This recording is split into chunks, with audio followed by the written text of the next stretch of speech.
মার কথা মনে হলেই এই ঝোপঝাড়ে এসে বসে থাকতে হবে? মানে কি, কে আপনি? ইস, আবার আপনি আপনি বলা হচ্ছে। দেখেন, আমার মন মেজাজ ভালো নাই, আপনি জানতো এখান থেকে। তোমার মন মেজাজ ভালো ছিল কবে? ছোটবেলা থেকেই তো তোমার খিটখিটে মেজাজ। ধ্যাত, আপনি যান না। চলো। আমি আপনার সাথে কোথায় যাব? আরে চলো না ধ্রুব।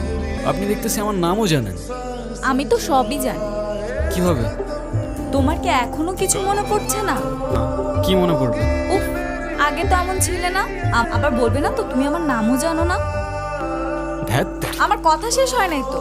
ধ্রুব, নিচে দেখো, উষ্টা খাবে তো।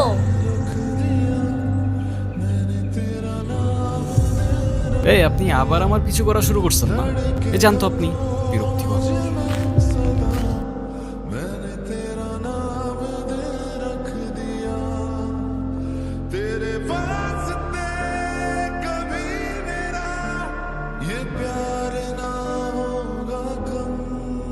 তুমি জানো, আমি আমার মাকে অনেক ভালোবাসি।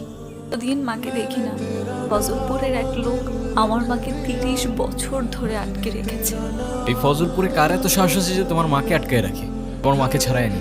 তার আর দরকার হবে না হয়তো। মা এমনিতেই ছাড়া।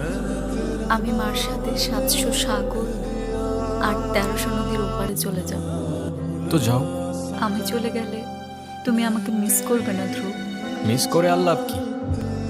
আমি তো আর 700 সাগর আর 1300 নদী পার করে তোমার সাথে দেখা করতে পারবো না। আবার কবে দেখা হবে? হবে।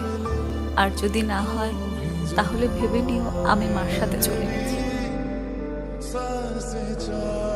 সেদিন ওর চলে যাওয়ায় সবকিছু কেমন যেন বদলে যাচ্ছিল, তবে বুঝে উঠতে পারিনি এটা ভালোবাসা নাকি